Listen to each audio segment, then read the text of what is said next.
There we go. There we go. We're on.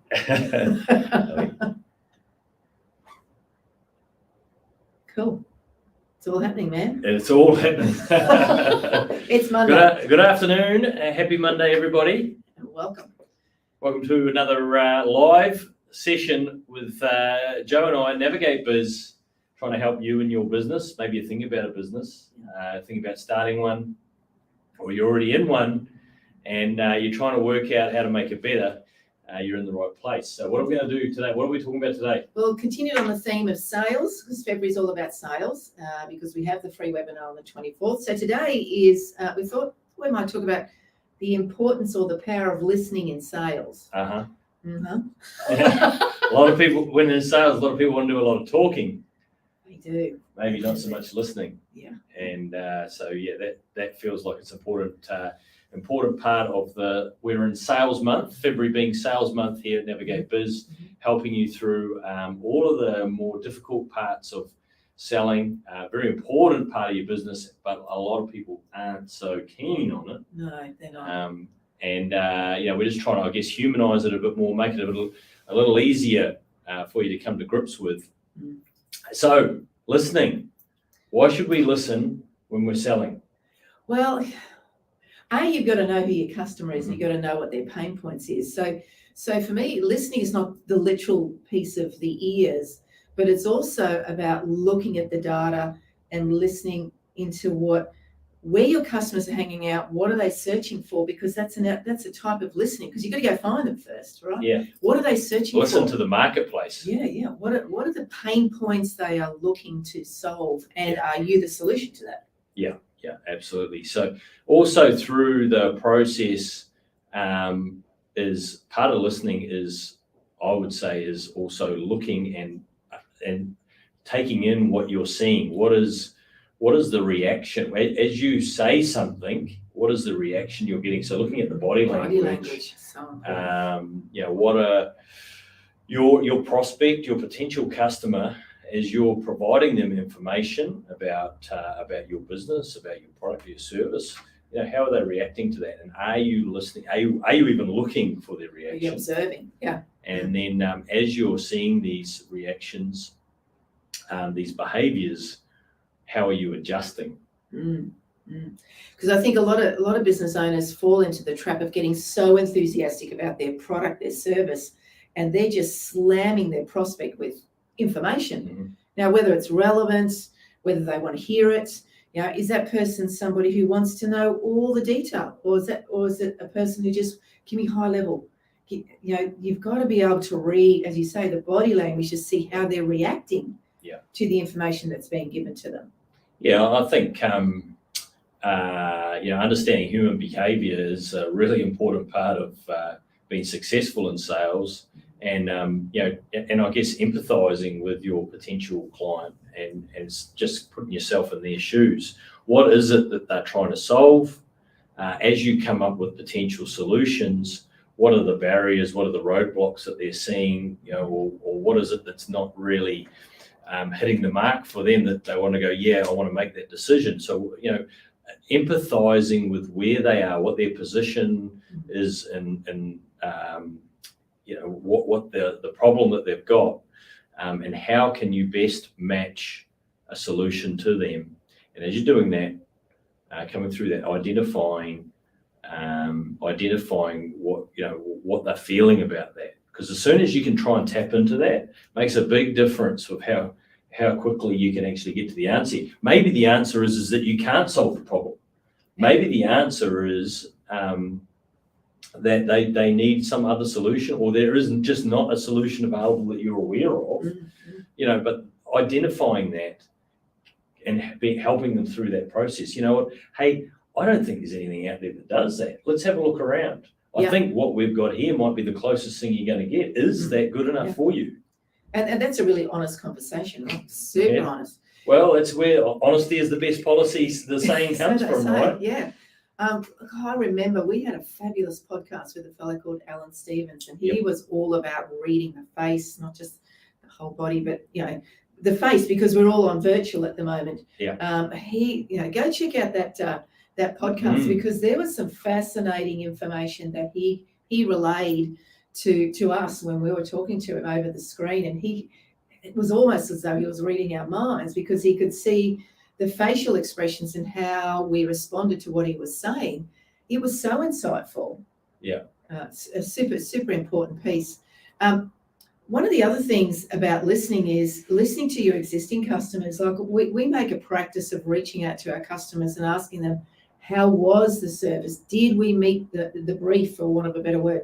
Did we give you the solution that you're looking for? So you really got to listen to your existing customers as well to work out, well, I've got to tweak this, or there's a barrier here, or it was a great experience. How can I escalate it?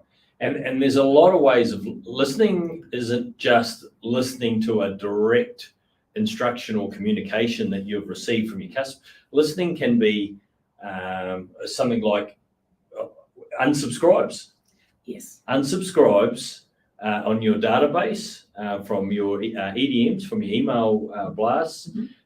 An unsubscribe is you are getting information there, because if you get one unsubscribe out of tens of thousands, not such a big deal.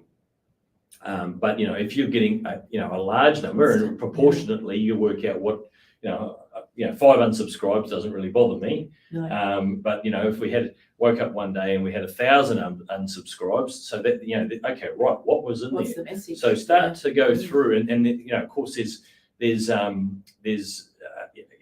different ways to react under the different levels, or between 5 and 1,000 unsubscribes, there's a lot. However, if you were sending out millions of emails, maybe 1,000 unsubscribes is not a big deal. Yeah. So, working out where the metrics are that's important to you, so where the voice becomes loud enough that you've got to listen to what's being said there. Because, of course, if we go jumping at every single little data point, every tiny little metric, then, of course, we're never going to get anything done. So where does the levels of noise start to become, well, okay, I've got to listen to that, So these are really important things. So unsubscribes could be one, traffic to the website, bounce rates off the website, all these things become, these are messages that the marketplace is talking to you, and you've got to decide what are those metrics where you're going to actually start to take some action. I know we look at on the website, we look at where people gravitate, where their cursors go to on different buttons and different pages throughout the website. Again, that's the voice of the customer, the voice of the marketplace. As we put different adverts out and we do split testing there, this is the voice. We listen to those behaviors and then we make adjustments. Price points, again, it's noise. We can either choose to listen to that or not. So think about what are all the things that your customers are saying to you, or the marketplace is saying to you in your business, that perhaps you're not listening to, because it's not just directly them coming up to you and say, hey, I want to tell you something. They're telling you something really all day, every day, by what they're doing or not doing in your business. If you've not got customers coming and buying from you in your business, maybe you're not reaching enough, enough. You're not going wide enough out in the marketplace. You're not doing enough promotion out there, perhaps, or if they're going to your website but not purchasing, maybe you're just not convincing them that you've got a solution for them. Yeah. And so a lot of what you're talking about, Nick, is that you need to have some systems in place. You need to be methodical and consistent in your checking of this data. But if you don't have a CRM, customer relationship management system, a place that all that data can sit, if you don't have the access to the back end of your website to see the heat maps of where people are going, but there's lots of technology that gives you lots of data. And I guess for us at Navigate, we talk about this in Biz Bootcamp, we talk about it in our web, numerous platforms. So what I'm saying is, if this is something you're going, oh, man, you're talking about all these things that sounds like great information. How do I find it? Well, that's when you need to connect with us more fully, dive into Biz Bootcamp. We've got one in April. There's a free sales webinar in 24th of Feb. Start educating yourself, right? Yeah, if you're looking for that mentoring and guidance about trying to get to that next level within your business, At Navigate Biz, we can really help you with that, whether it's the BizFlix platform, with just immersing yourself in that business information, or actually getting into the nitty gritty of how to improve your business with us through our Biz Bootcamp, and all of the other programs in between those two things. So come and join us at Navigate Biz across all of those platforms. Anything else before we sign off? What else we're going to do in sales? We will listen to our customers. You got. One is to be attentive. First be looking for.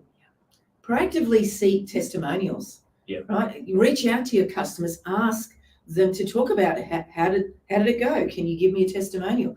Are you prepared? Has the engagement been so great that you're prepared to refer us to somebody else? If there's hesitancy, maybe is it because they're shy, or is it because they're not so sold on the journey? So you need to ask the questions. My experience is that if people are happy enough, if you've created enough value and built enough respect with the consumer, they will provide a testimonial. Indeed. So if you're really struggling getting testimonials out there in your business, and you've asked a great number of people, not one or two or three or four or five, but dozens and dozens and dozens of people, and you're not getting testimonials, I would say that the customer is not the problem, you will be the problem. Yes. So you've got, again, listen to that.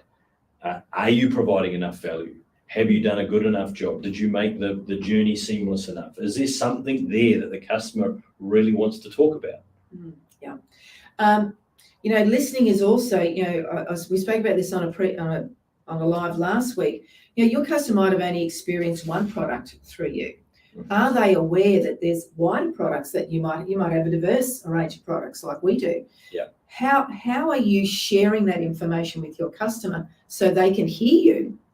Yeah, absolutely. It's the other way around. Get that information out there. Make sure that you're promoting all the time.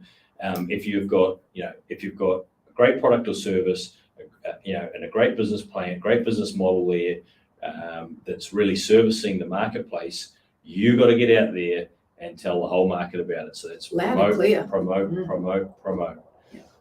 Okay, have a great week Have there, an awesome everybody. day. We'll probably we're going to see you every other day through the rest of the week. So we will. So hey, again, reach out to us on navigatebiz.com. Make sure that you're checking out our podcast on Spotify, iTunes, and Android. And if you're watching this on YouTube, please subscribe. We can see that you're watching. Yeah. We want you to subscribe. Yeah, we're approaching 100,000 views on there now. So make sure we know you're watching.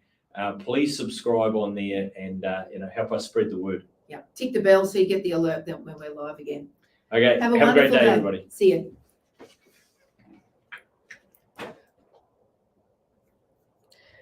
you.